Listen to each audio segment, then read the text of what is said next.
Tile setting code, probably okay on the CPU side. If this is true, we're going to log the put commands for setting tiles. Disallowed macro. Where I think I should look next, setting using layer 0 rather than 1 did not solve the problem.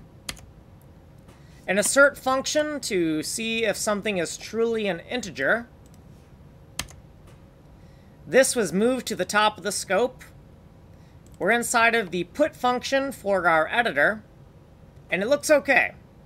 A message for if we're out of bounds on GTX or GTY.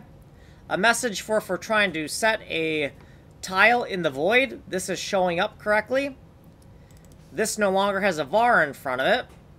A big section for debugging DPC. So we take DPC and we extract and work backwards to see what's the pixel index, what's the XY data pixel coordinate, what hotel are we putting something in, what is the data pixel XY local to the hotel. When we're logging all of that, nothing looks wrong.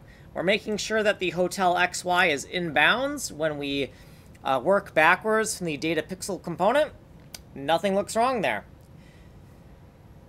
This shorthand variable we got rid of, and we're not using it right now. We're using the long-handed just in case. That did not fix anything. The individual bytes we're unpacking and putting into variables just in case that was a problem, and using this assert byte function right here on them to make sure they're actually bytes. That was not a problem. We are marking the texture as dirty, so we'll do a texture upload right after we do this. That did not fix anything.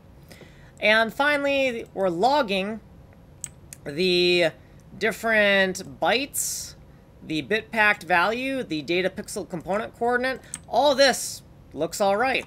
It does not look like a problem anywhere. Tags, what we did previously, footnotes, and what we did in this video. So I think the GPU rendering code is the next target. Like